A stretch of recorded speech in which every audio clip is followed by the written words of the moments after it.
नमस्कार, शाम के 7 बजने वाले वक्त है फास्ट एंड फैक्ट्स का। फास्ट एंड फैक्ट्स में देखिए आज की तमाम बड़ी खबरें पूरी रिसर्च के साथ। मैं हूं सचिन, मेरे साथ हैं अदिति। नमस्कार। भारत और पाकिस्तान के तनाव के बीच आज पाकिस्तान के प्रधानमंत्री नवाज शरीफ ने संसद के जॉइंट सेशन को संबोधित किया। नवाज शरीफ ने कहा, पाकिस्तान अपनी तरफ उठने वाले हर कदम का जवाब देने में सक्षम है। नवाज शरीफ ने पीएम मोदी को भी जवाब दिया। कहा, गरीबी और बेरोजगारी बंदूकों के साए में नहीं मिटाए जा सकते। हम कश्मीर समेत तमाम मसाइल संजीदा बामकसद और नतीजा खेज मुज़ाकरात के जरिए हल करना चाहते हैं। किसी की धौंस को खातिर में नहीं लाएंगे। हम वतन की इज्जत हुर्मत का कर्ज चुकाने के लिए एक लम्हे की भी ताख़ीर नहीं करेंगे।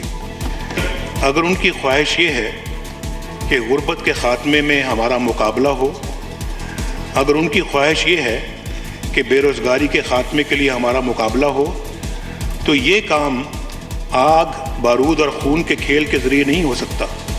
हालांकि नवाज शरीफ को पाकिस्तान की संसद में ही कड़ी चुनौती विपक्ष के नेता सैयद खुर्शीद अहमद शाह ने दी। खुर्शीद ने एक एक कर नवाज शरीफ की कमियों को गिनाया। उन लोगों ने डिप्लोमेटिकली हमें अकेला करने की पूरी कोशिश की है, जिसके सामने आपके सामने सार्क कॉन्फ्रेंस है, उसमें 5 मुल्कों ने बैठ के सार्क कॉन्फ्रेंस में आने से इनकार कर दिया। ये चीज हमें महसूस करनी चाहिए थी। नवाज शरीफ ने एक बार फिर आतंकी बुरहान वानी को कश्मीर का युवा नेता बताया। नवाज शरीफ ने कहा, उरी हमले के बाद पाकिस्तान ने जांच की पेशकश की थी, लेकिन भारत ने आरोप लगाने शुरू कर दिए। विपक्ष के नेता सैयद खुर्शीद ने कहा कि संयुक्त राष्ट्र में भारत पाकिस्तान पर भारी पड़ गया। सैयद खुर्शीद ने कहा कि पाकिस्तान बलूचिस्तान के मुद्दे पर भारत को सही तरह से जवाब नहीं दे सका। इमरान खान की पार्टी तहरीक इंसाफ ने आज बुलाए गए संसद के संयुक्त सत्र का बहिष्कार किया। केंद्र सरकार किसी के दबाव में सर्जिकल स्ट्राइक का वीडियो जारी नहीं करेगी। सूत्रों के मुताबिक सरकार ने उच्च स्तर पर यह फैसला लिया है। सूत्रों के मुताबिक सरकार ने यह फैसला भी लिया है कि जरूरत के मुताबिक सही मंच पर सबूत सामने रखे जा सकते हैं। आज हुई कैबिनेट की बैठक में पीएम मोदी ने सभी मंत्रियों को सर्जिकल स्ट्राइक पर बयान न देने को कहा। सूत्रों के मुताबिक जिन मंत्रियों को बयान देने को कहा गया है, सिर्फ वही बोलेंगे। इस बीच गृह राज्य मंत्री हंसराज अहीर ने साफ किया है कि सेना ने सामान्य प्रक्रिया के तहत सर्जिकल स्ट्राइक की एक वीडियो क्लिप सरकार को सौंप दी है। डीजीएमओ ने ली थी, ये उनका अधिकार है और उनका भी कर्तव्य है कि सरकार को की भी कार्रवाई की जानकारी दे। एक जमाना था राइटिंग डॉक्यूमेंट दिए जाते थे, अब जमाना बदल गया, क्लिप मिल गई, क्लिप दे दी।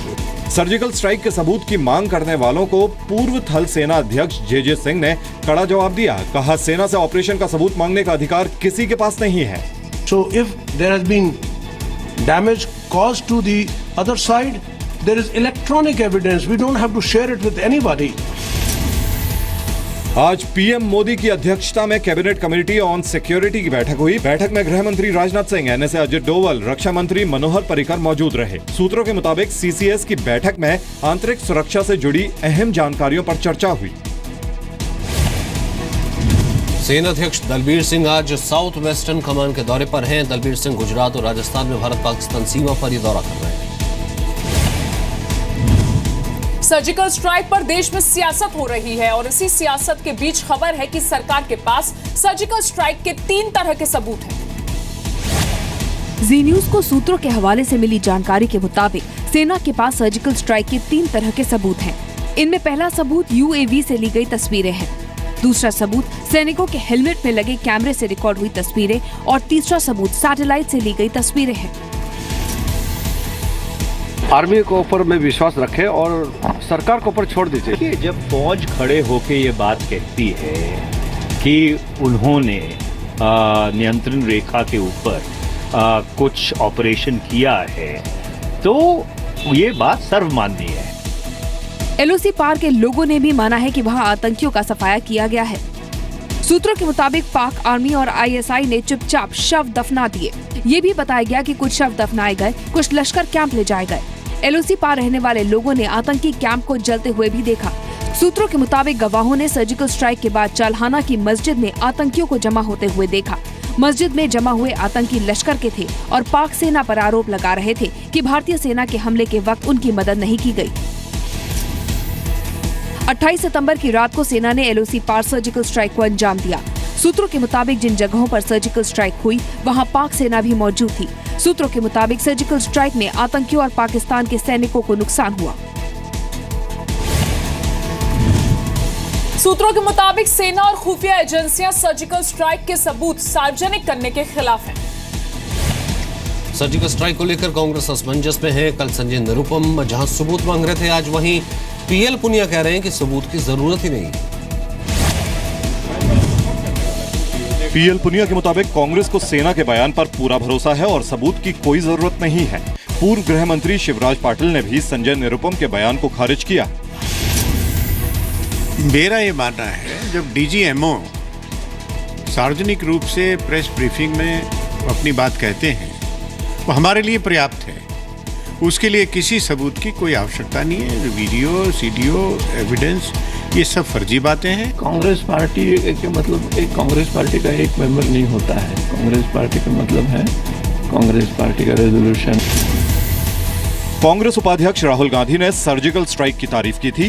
कहा था पीएम ने 2.5 साल में पहली बार अच्छा काम किया। सर्जिकल स्ट्राइक के बाद बुलाई गई सर्वदलीय बैठक में भी कांग्रेस ने सरकार का साथ दिया था। सर्जिकल स्ट्राइक पर पिछले 2 दिनों से कांग्रेस के रुख में थोड़ा बदलाव आया है। सोमवार को आनंद शर्मा ने सरकार से सबूत देने की मांग की। मंगलवार को संजय निरुपम ने सर्जिकल स्ट्राइक को फर्जी बताया। कांग्रेस नेता पी चिदम्बरम ने भी सर्जिकल स्ट्राइक पर सबूत की मांग की थी। सर्जिकल स्ट्राइक पर दिए गए बयान पर अरविंद केजरीवाल और संजय निरुपम बीजेपी और शिवसेना के निशाने पर हैं।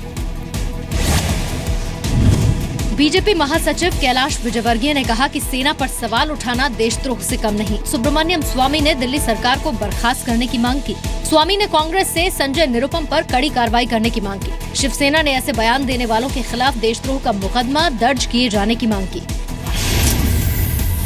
मेरा ख्याल है कि सेना पे अविश्वास करना राष्ट्रद्रोह से कम नहीं। मुझे लगता है कि जांच करनी चाहिए कि कहीं पाकिस्तान का प्रेरणा से तो नहीं कर रहे हैं। इसी बात पर दिल्ली गवर्नमेंट को डिसमिस कर देना चाहिए। राष्ट्रीय सुरक्षा को सबसे ज्यादा खतरा पाकिस्तान के साथ ऐसे नेताओं का भी है जिसके ऊपर तुरंत एक्शन होनी चाहिए। कड़े विरोध के बीच दिल्ली के उप मुख्यमंत्री सामने आए, सफाई दी, कहा सबूत अपने लिए नहीं पाकिस्तान को दिखाने के लिए मांगे गए थे। क्या वो इतनी उम्मीद नहीं कर सकता कि उसके ऊपर अगर कोई इंटरनेशनल मीडिया में पाकिस्तान के द्वारा प्रचार करके कोई सवाल खड़ा कर रहा है तो भारत सरकार उसको खड़ा जवाब दे। 18 सितंबर को कश्मीर के उरी में आर्मी के कैंप पर आतंकियों ने हमला किया। आतंकियों के हमले में 19 जवान शहीद हो गए, 4 आतंकी भी मारे गए। देश भर में हमले का विरोध हुआ। पीएम ने कहा शहीदों का बलिदान बेकार नहीं जाएगा। सेना की तरफ से भी बयान आया कि बदला लिया जाएगा, लेकिन वक्त और समय सेना तय करेगी। 29 सितंबर को सेना के डीजीएमओ रणबीर सिंह ने सर्जिकल स्ट्राइक की जानकारी देश को दी थी। सेना के सर्जिकल स्ट्राइक पर सबूत मांगने वाले अरविंद केजरीवाल और संजय निरुपम के खिलाफ आज कई जगह विरोध प्रदर्शन हुए। लखनऊ में बीजेपी युवा मोर्चा के कार्यकर्ताओं ने दिल्ली के सीएम अरविंद केजरीवाल के खिलाफ विरोध प्रदर्शन किया। वहीं मुंबई में एबीवीपी ने कांग्रेस नेता संजय निरुपम के खिलाफ प्रदर्शन किया। There is no need to respond such irresponsible comments and demands. Arvind Kejriwal ji हो या कांग्रेस के नेता संजय निरुपम हो, ये मानसिक दिवालिया लोग हैं। इनको देश की शान शौकत बिल्कुल मंजूर नहीं है।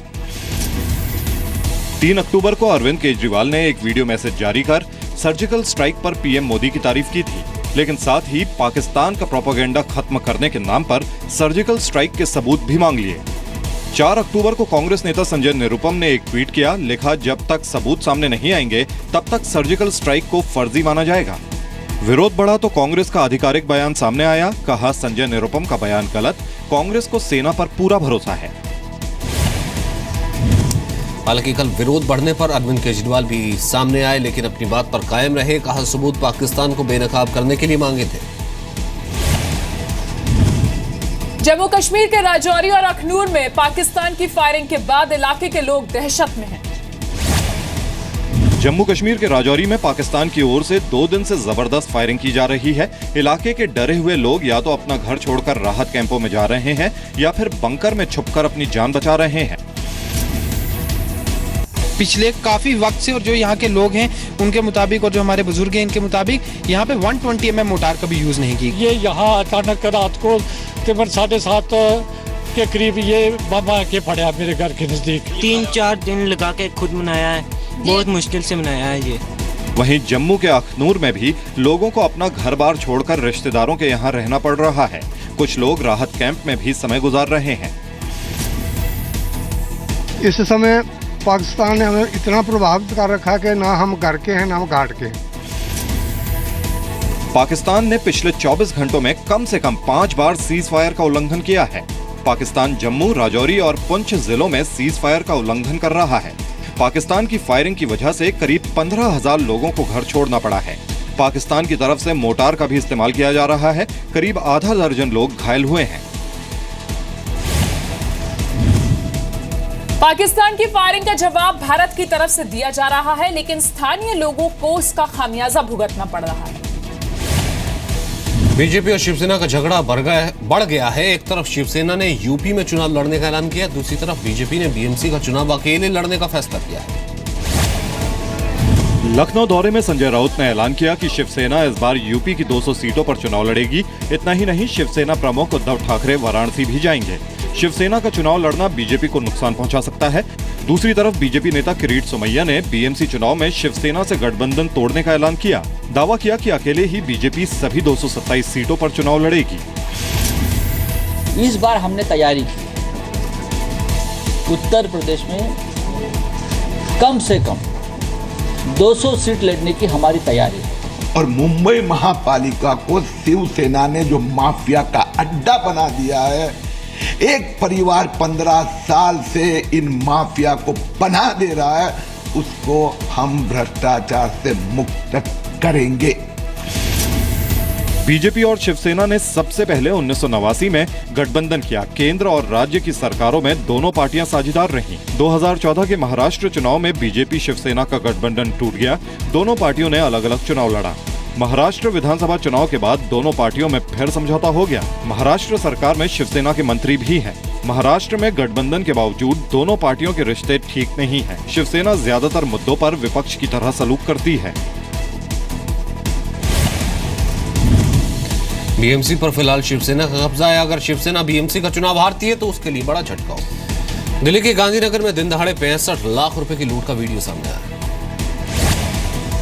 तस्वीरें 26 सितंबर की हैं। 4 बदमाशों ने एक कपड़ा व्यापारी के कैशियर से 65 लाख रुपए लूटे और फरार हो गए। तस्वीरों में बीच सड़क पर कैशियर और बदमाशों के बीच हाथापाई होते दिख रही है। आसपास से लोग गुजरते रहे लेकिन किसी ने मदद नहीं की। बदमाश कैशियर पर बंदूक की बट से वार करते रहे लेकिन किसी ने इन्हें रोकने या पकड़ने की कोशिश नहीं की। वारदात के 8 दिन बाद पुलिस ने 4 बदमाशों को पकड़कर कैशियर से लूटे गए 18 लाख रुपए बरामद किए हैं। मुखबिर की सूचना पर पुलिस ने लुटेरों को गाजियाबाद के लोनी इलाके से गिरफ्तार किया। तमिलनाडु की सीएम जयललिता की सलामती के लिए दुआओं का दौर जारी है।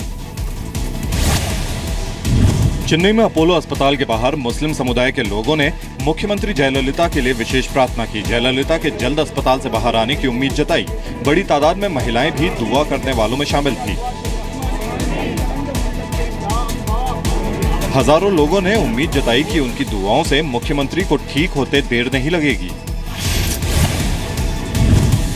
कल मद्रास हाईकोर्ट ने तमिलनाडु सरकार से कहा था कि वो जयललिता की तबीयत के बारे में उसे जानकारी दे।